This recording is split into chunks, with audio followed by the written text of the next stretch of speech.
Drum and bass is always, to me, like, it's quite a kind of fringe genre. If you passed someone driving in their car and they were playing drum and bass, you sort of give them a knowing nod. For better or worse, becoming kind of more of a mainstream thing. We're playing these venues that are more like stadiums than clubs now. As well as the whole raft of contributors that are on Contact. Yeah.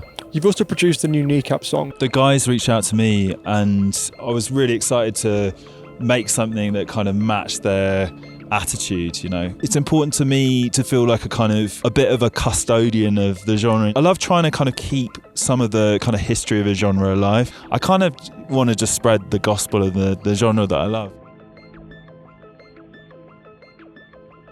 Is drum and bass having its EDM moment? It's an unlikely story. A sound route in the UK underground is currently sweeping the state, with one of the biggest stars, Sub Focus, leading the charge. This week, we travelled up a mountain in Colorado to interview Nick before he played a sellout show at Red Rocks with the supergroup Worship. Squint, and they might even resemble the Swedish House Mafia of D&B. So what started the surge, and how do long-standing fans feel? Let's hear from the man himself to find out. Hello, and welcome to as you can probably see, slightly different episode of the Resident Advisor Exchange. We're both wearing jackets and sunglasses. You can't tell at home, but it's both really, really bright and also really, really cold. We're up a mountain, and I'm here with Sub Focus, who's headlining Red Rocks tonight. How you doing, Nick? Hey, yeah, really good to be here, man. So cool to be in this setting. It's an absolutely crazy venue. It's probably one of my favourite venues in the world. And years ago, I did a warm-up slot here, and immediately it was like, this is like gone on my bucket list of venues that I would love to play myself one day. So it's incredible to finally be here, and yeah, really nice to be talking to you guys.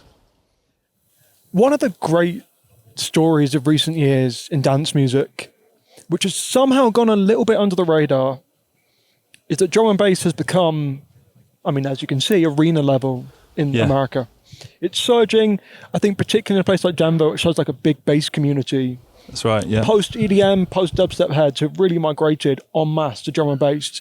And you guys, Worship, who are playing tonight, are getting pretty stratospheric as drum and bass goes. So I'm really interested to know how it's been for you in the epicenter. You've been through a few different waves in your career. Yeah. How does this one feel from the inside? Yeah, this wave of drum and bass really feels different out here. It's amazing to see like it really, really click with people. And I think like you can see it in the way like the crowds actually move, you know, like people are kind of understanding like how to like dance to music, which is a weird thing to say, but it was something you'd kind of observed before that like people wouldn't really know what to do with it. Sometimes it got called fast dubstep here. And I think I've always had faith that it could really work here as a genre because of how huge dubstep was. And like I feel, you know, there's obviously a lot of overlap stylistically between the genres. And yeah, no, it's so nice to finally see it happening. I mean, I think it's like drum bass is always, to me, like it's quite a kind of fringe genre in a way, because it's like it's very fast and it's very intense and there's like very crazy sounds in it. So it's always been like, it's not the most accessible genre for people. So it's almost like, I feel like kind of worldwide, it's taken a while for people to catch up to it, you know. It used to feel very much like a kind of secret clique of people, you know. If you passed someone driving in their car and they were playing drum and bass, you sort of give them a knowing nod because you were like part of this secret society that they were into. But it's like starting to get to a point where it's, for better or worse, becoming kind of more of a mainstream thing, and we're playing these venues that are more like stadiums than clubs now. And I guess like, you know, the music that we're making kind of reflects that too. A couple of things I want to pick up on there. Firstly, you mentioned that sound-wise, the heavier end of American drum and bass and the heavier end of American dubstep have now kind of congealed, and you can see that audience who got like warmed up on what you might have called brostep, have now like bit the bug here. But you also mentioned like commercial success, and obviously you went to number one in the US on the dance charts with Push the Tempo last year. Pretty substantial milestone, number one. But number two, that shows that it might not just be someone cruising the I-94 playing an old Fabian Groove Rider mix, but it may actually now be able to translate to the radio, which opens up a whole nother level of promise for where you guys can go next. Yeah. I mean, I always like whenever someone talks to me about US radio, just like the complexity of it just scares me, because it's just like in the UK, you're like, oh, we've got a song on the Radio 1 playlist. That's basically the box ticked pretty much. Like, and even then, it's very much like a nursery thing where it's like Radio 1, 2, playlist ABC. So it's just like, it could not be easier to understand and get your head around. Yeah, it's very simplistic. Yeah. No, it's easy to kind of do. Yeah, the way you're shooting for in radio in the UK is easy to understand. Here, there's like a million different stations, and I mean, I don't even try to understand it. I think you probably obviously need like, you know, multiple pluggers to service all those people and stuff. I mean, I think people have been talking about it for a long time, you know, forecasting it's going to break here, and it's really nice to be part of that movement and feel like, you know, I think there's a few of us, obviously me and the rest of the worship guys, I think we looked at the States a few years ago and decided to do our first tour here in 2020. And I think we were very mindful to like present drum and bass in a way that we really wanted to just show it off here. So it was like no MCs, and it was like bringing everybody on stage with us. I think a lot of us guys probably quite influenced by like techno and hard dance and stuff like that. And we're kind of that's always been something that's been very inspiring to me, like musically, but also kind of the sort of aesthetic and the feel of it when you're like raving to that music. So that was something that we got inspired by. But I think so we were presenting drum and bass in a slightly new way out here, touring as a group. I think that might have helped. And also, you know, so some of the records we've been making and other people have been making have started to really cut through. I mean, I was like amazed that like Badadan by Chasing Status was a huge record here, and it's a massive song, but it was very un-American, very UK rap based. So it was really cool to see something like that really translate here. And then I think later tracks like Go Back that I made with John Summit, that's helped to kind of probably introduce me to a new audience here of you know, his fans and people who are in a kind of more mainstream sort of EDM sort of sphere. But yeah, it's really exciting to feel like there's a new movement happening, you know. I've seen a few waves that happen in my career, and this feels like a particularly big one. I think it's also permeating through to Asia now as well, which is really cool. And we're really keen to tour Asia as a group, but we've also been going to do big shows there. Like my first show in South Korea was like to a stadium of like 20,000 people at this big event, and it was just absolutely mind-blowing. What year are we talking? This is like this year. I've toured in Japan many times over the years, and I love going there, but it's quite a small scene. But it's really really exciting to see it like grow in other areas. And I went to China for the first time this year, and Thailand as well. So yeah, that's like an exciting new area that we're starting to see like the genre grow into. The point about Badadan is interesting. Yeah, it came out I think maybe 9 months after Rumble, Richard Skrillex had won a Grammy for it. And it feels like there's a little slit, there's a crackle of UK character coming out in dance music that maybe like 5-10 years ago may not have connected, whereas here it's only like a small hop from all these kind of UK sounds that would always bounce off one another, kind of MC culture and rave culture. I think that DNA is beginning to show up in new forms and new mutations, and there's an appetite for it over here that's probably stronger than at any point in our lifetime, I guess. Yeah, it's mad. I mean, I think it's been interesting. There have been certain points where kind of like the UK and the US sounds like converge. I think like I was there when it was happening in like 2011, but it was much more kind of US EDM that was like also popular in the UK, and then it kind of diverged again. I think you're right. There's like there's some DNA that was also in Rumble, Fred again and Skrillex, that you also found in Badadan, and you're also hearing in like all of the new wave of like UK garage that's coming here. That's also really blowing up. So yeah, I think it's like kind of UK underground music is really suddenly resonating in the States, which is pretty exciting. Totally. I mean, listen, you're going to know about 2026's bookings. Wouldn't surprise me to see you and Sammy Virgie side by side at Ultra, which I think a couple of years ago anyone saying that would have happened, you would have got their head checked. Whereas now it's like, oh yeah, for sure. Yeah, Definitely popping off. absolutely. Yeah. I mean, I think that I always feel with, out here and, in general in events, you kind of want to be showing people something new. Totally. Like, you don't want to be kind of stagnating, because that's when, that's when it potentially could be damaging for the kind of progression of electronic music here. So I think, like, the US sort of promoters are really excited to see these new developments, because they're like, these are like totally different people to the headliners we were booking 5-10 years ago, and I think that's always really healthy.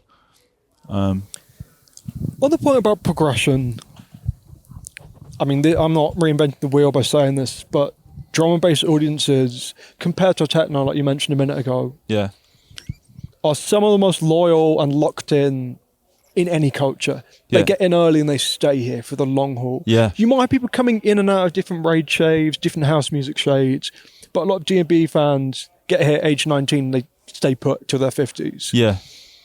As an artist, you want to create different things and present things in different ways. Yeah. Someone on your 5th album cycle who's been doing it at a high level for 2 decades. Yeah.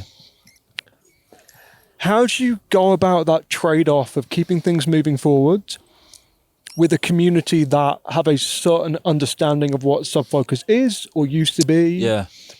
How do you bring more people into that big tent without kind of like harshing out early fans? Yeah. That tightrope, if you know what I mean. Yeah, I think it's quite a hard thing to navigate that as an artist. Like, I always found that I was a little bit frustrated by, I think, like, sometimes as a producer you kind of want to make everything, and I think early on I did, like my second album especially, I was like, there was like kind of big room house, dubstep, like all kinds of different stuff on there, and I was proud of it because I was like, people like Skrillex, people like Avicii were playing songs all off the same record. So it was like, and then obviously people like, Andy C playing drum and bass side of it. So I was feeling like I'd kind of covered all these bases, but I also felt like I kind of learnt from it that I was, I feel like I've kind of come full circle now, and I'm basically more bullishly drilling down into what I'm about. So, this new record, Contact, is very unashamedly fully drum and bass.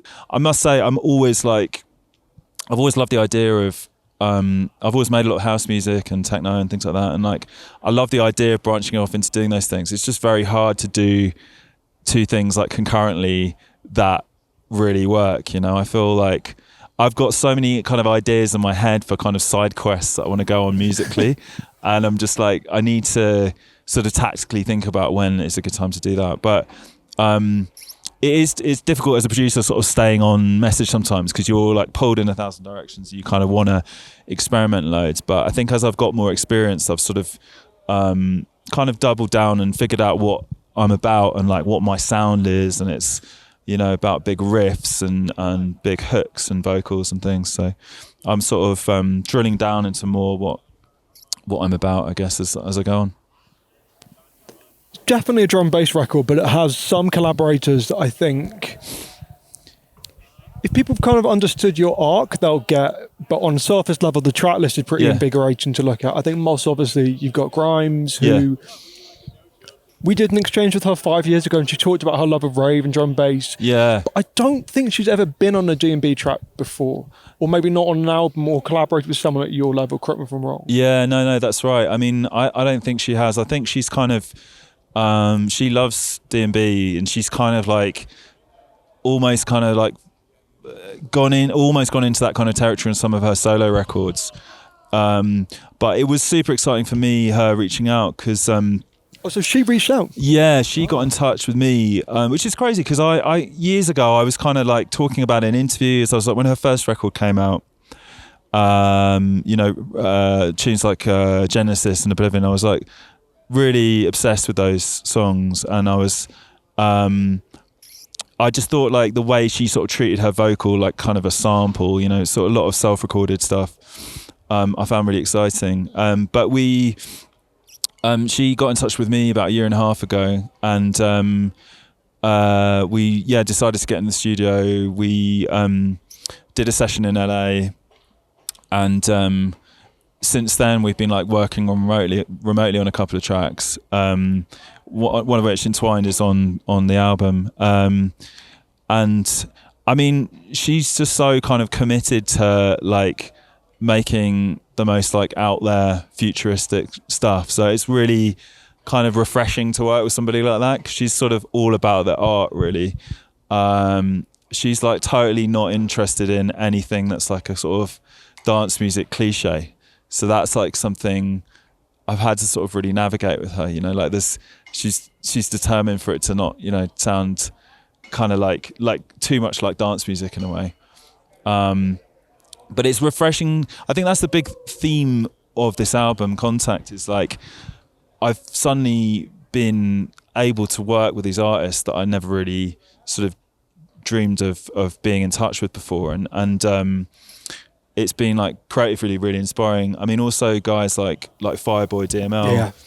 Yeah.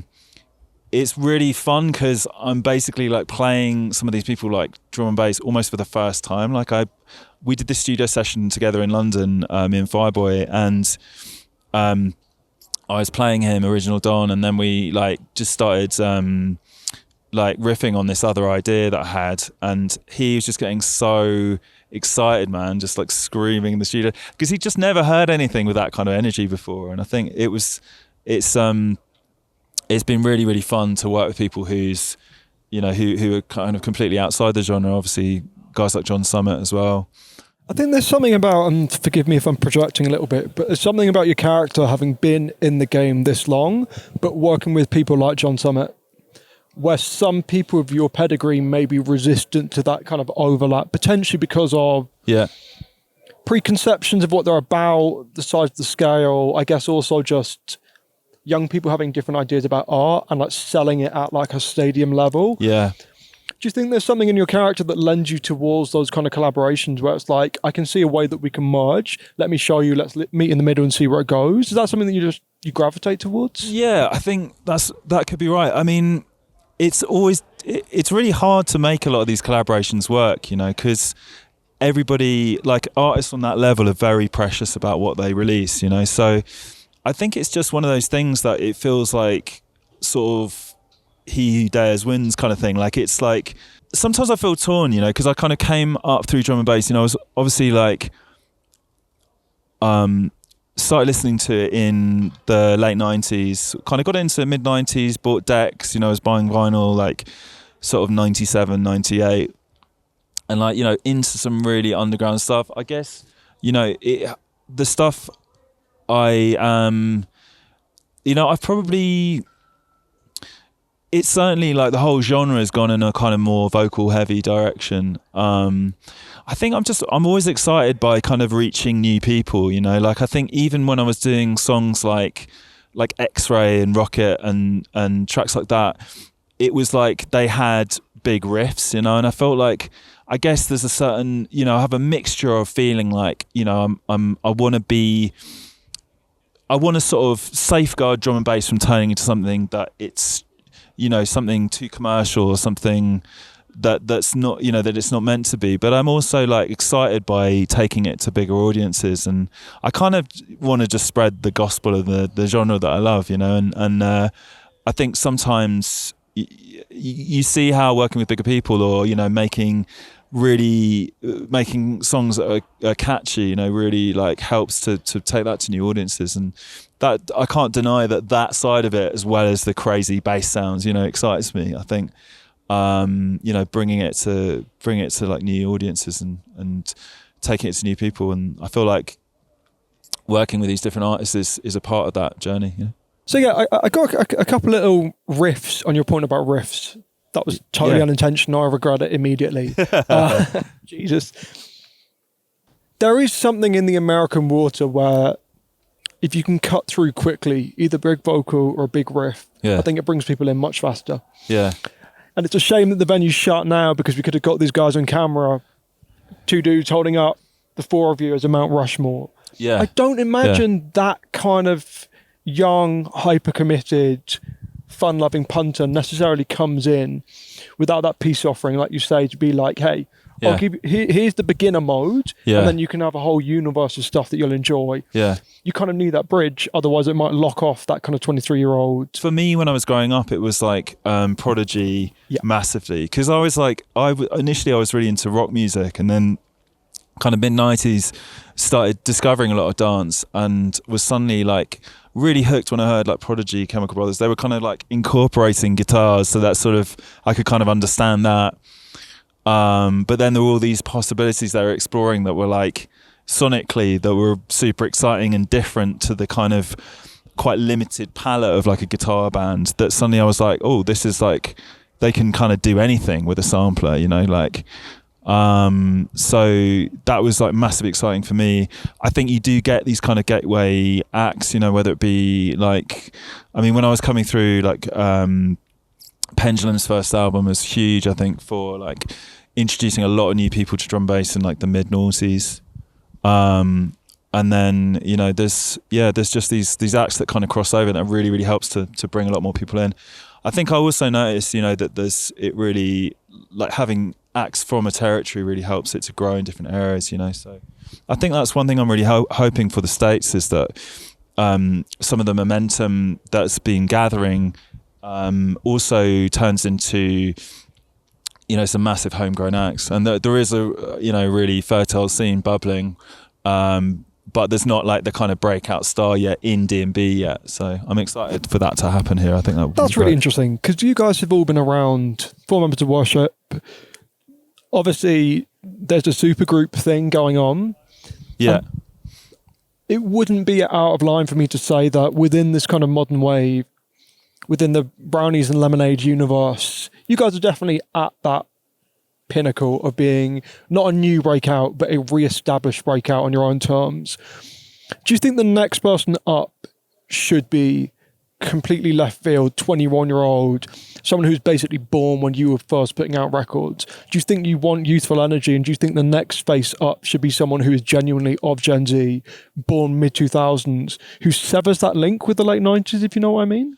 Yeah, I mean, I quite like the fact that there's kind of a continuum that I think one thing, I think about this a lot because I've, you know, been DJing for like 20 years now. So there's definitely records that I used to play that I'm starting to notice like don't necessarily resonate with people now because they just don't know them. You know, there's a whole new generation of people that might not know Turbulence by Moving Fusion, or like, you know, like Outer Space by Marcus Intellects, you know.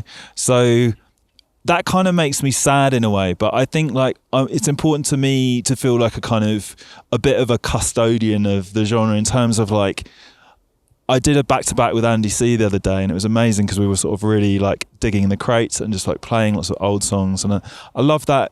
I love trying to kind of keep some of the kind of history of a genre alive.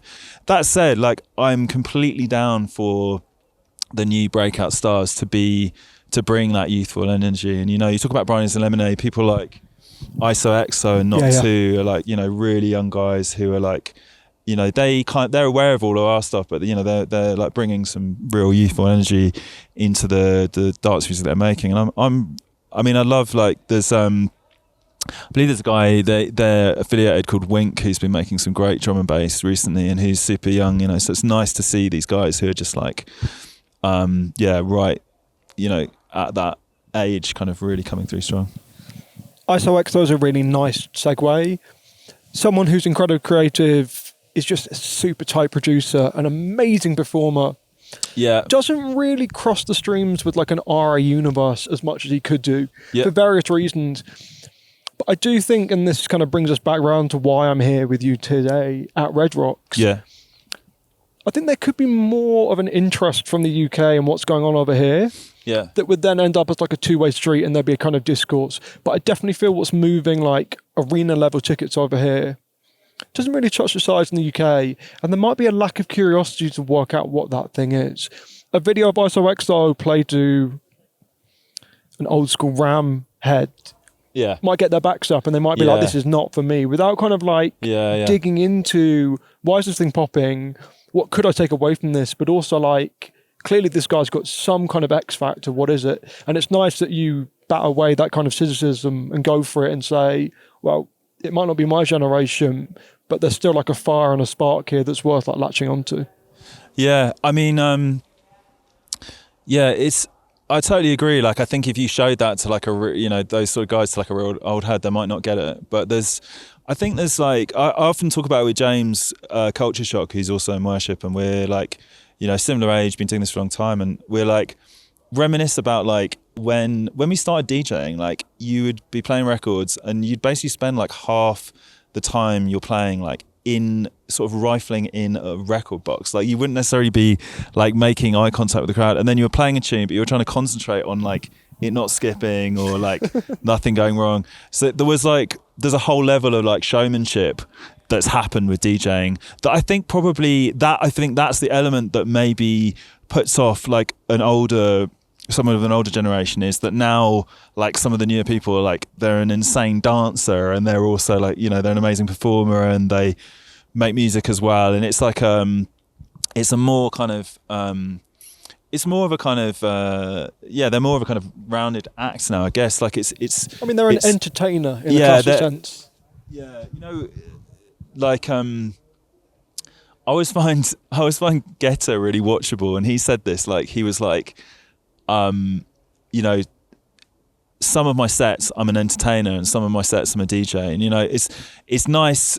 I personally, I kind of get where he's coming from. I think it's moved to a place where some sets, like this evening, this is a show, right?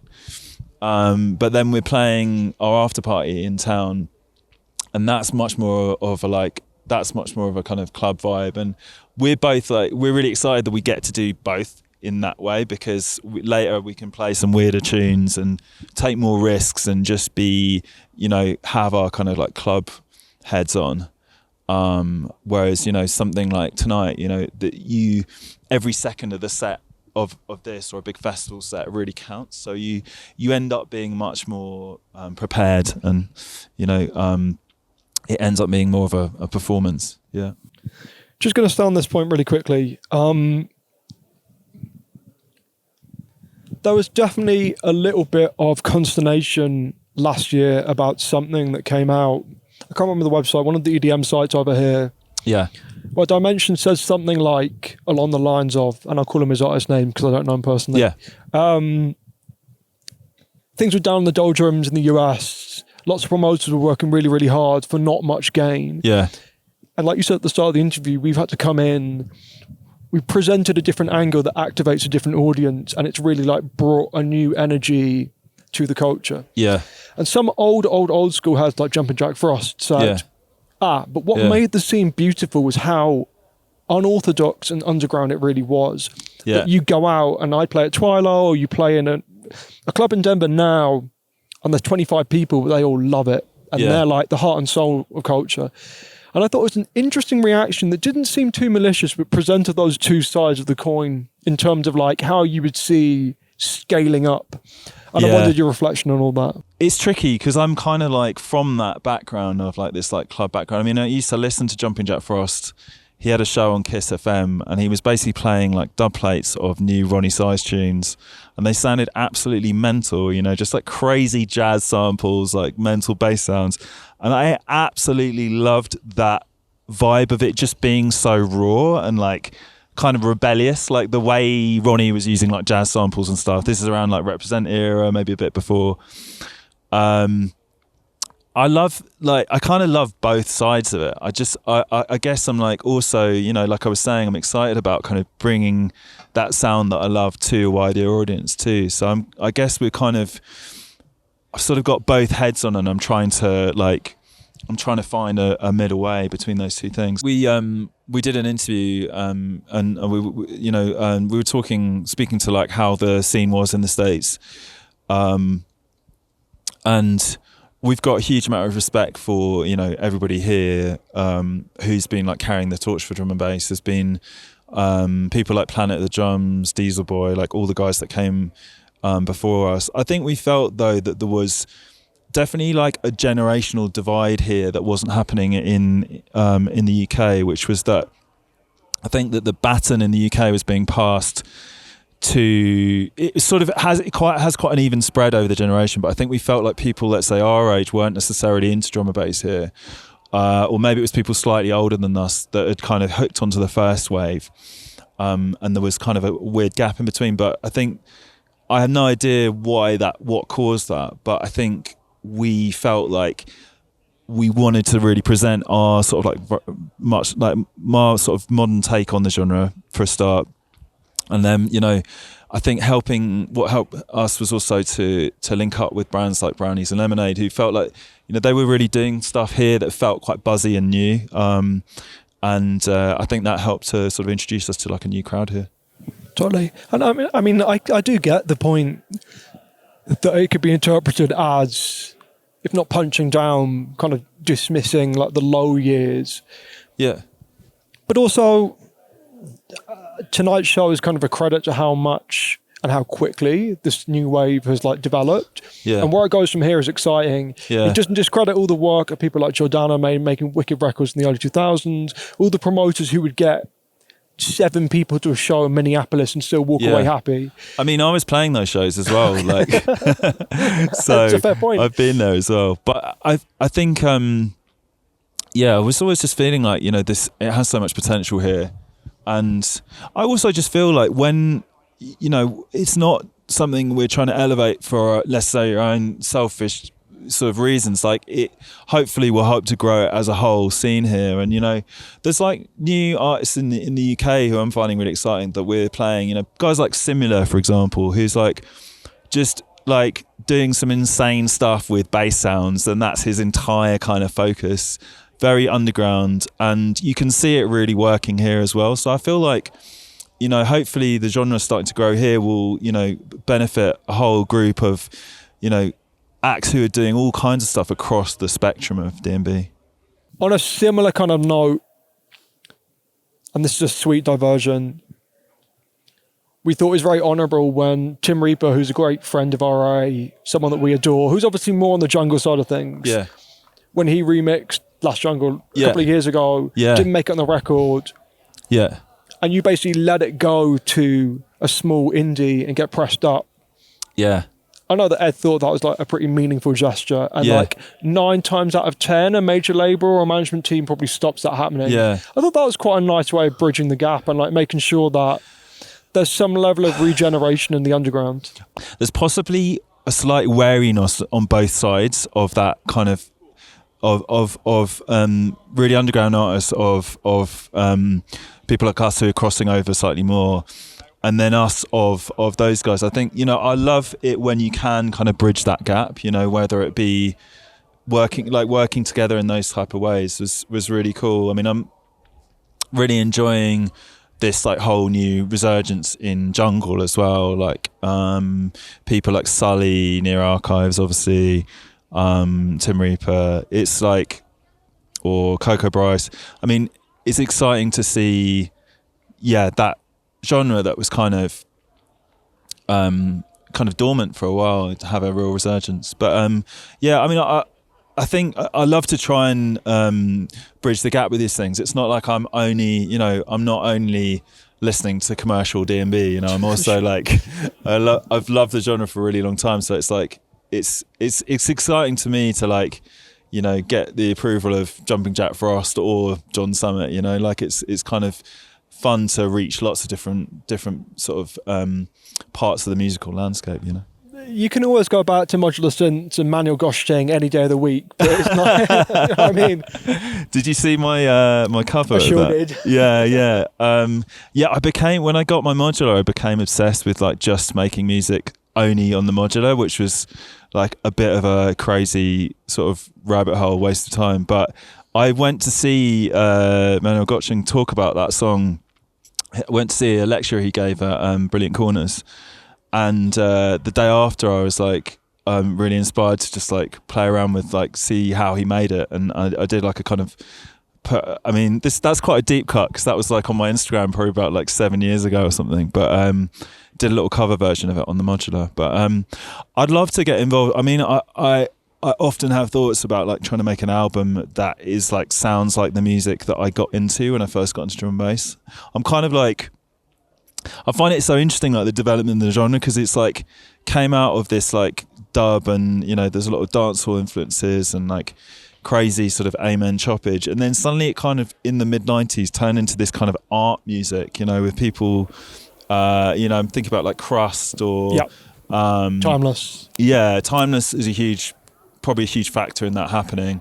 And then Goldie scored it by hand, and like he obviously was doing entire like charts as if it was classical music, which for 95 or 96 was not where it was 2 years beforehand, and it took like a quantum leap into art, like you say. Yeah, absolutely. I think it influenced a huge amount of people. I mean, there was also, I guess, there were a lot of people kind of doing that concurrently. There was also Photech and but yeah, he really took it to that place, and and then later people like I'd also include people like Ed Russian Optical in that, and later people like Bad Company. Even those were like hugely influential people for me when I was like getting into the scene. But I think it's just such a mad journey it's been on as a genre, turning from this kind of like rave offshoot into this like crazy artistic kind of thing, and it's branched out in so many different directions, the sort of tree of the genre over the years, and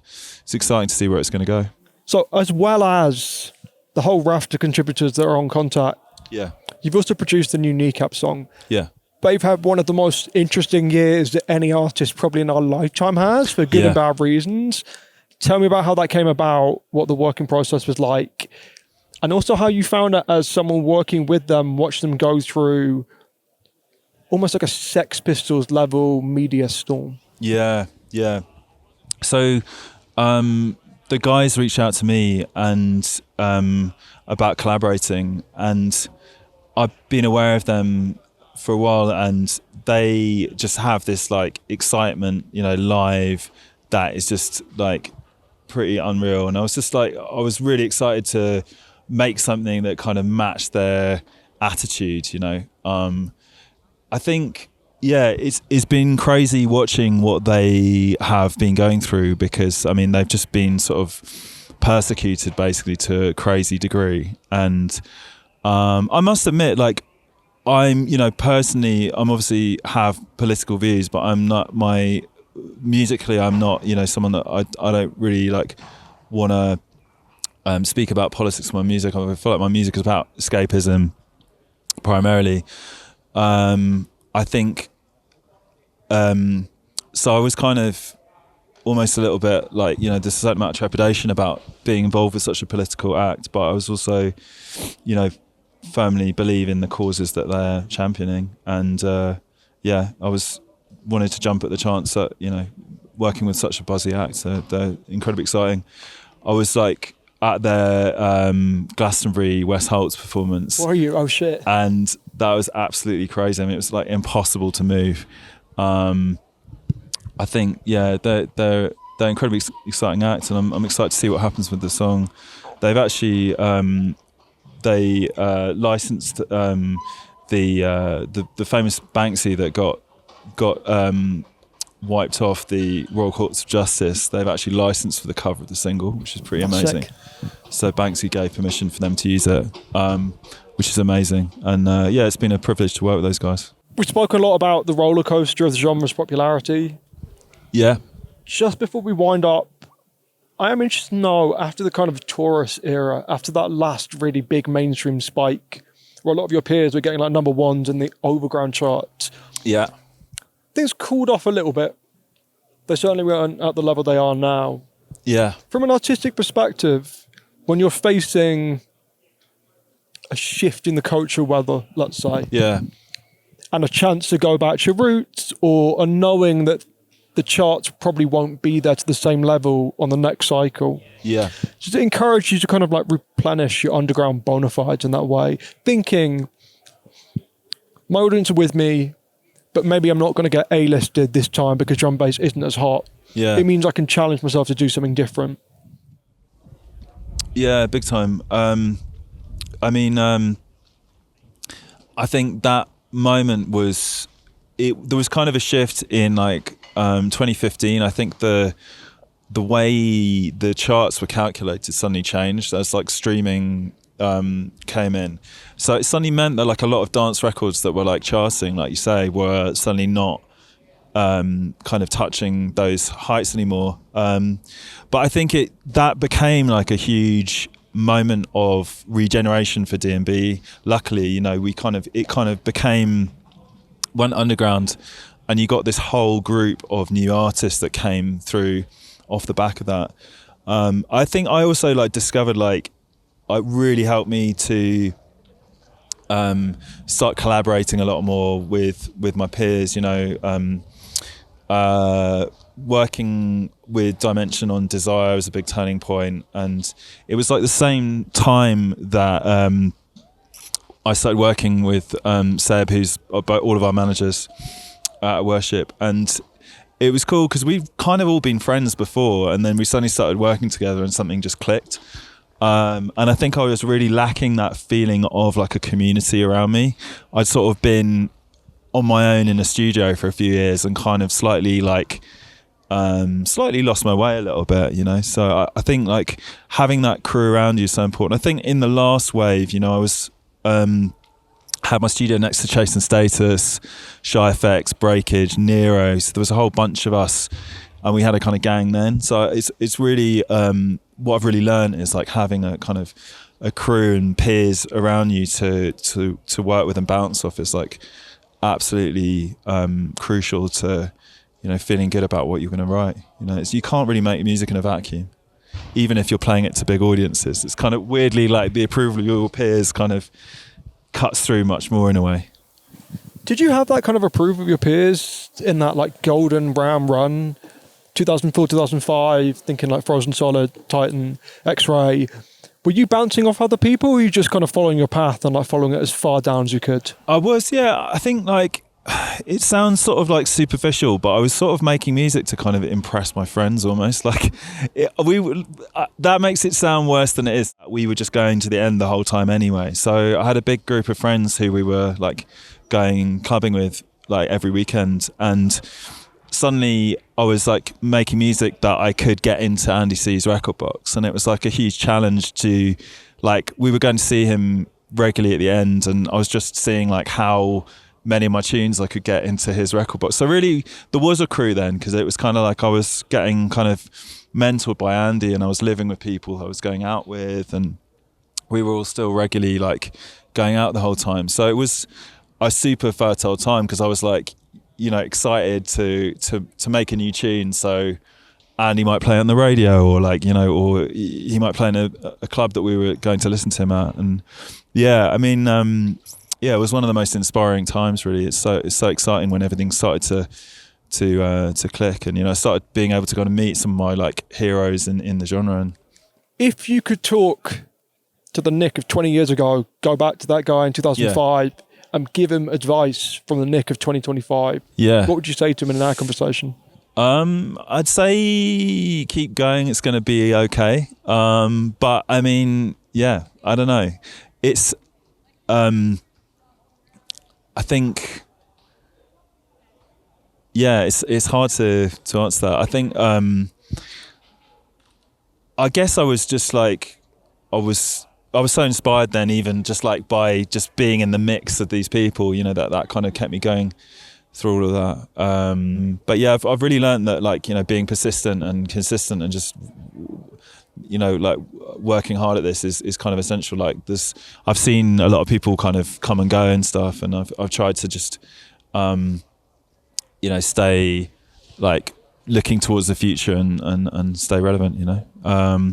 It's a bit of a privilege still to be here and, you know, doing these cool shows, man. It's awesome. And if you want a testament to perseverance, I've tried to avoid it the entire interview. You could look at the massive fucking rock behind us and the venue that you're playing at tonight and go, it probably did work out pretty well in the end. Yeah. It feels like, bit of a moment to take stock and say, yeah, we've come a long way now. Yeah. Cool. On that note, Subfocus, thank you very much for your time. Enjoy the show. Thank you.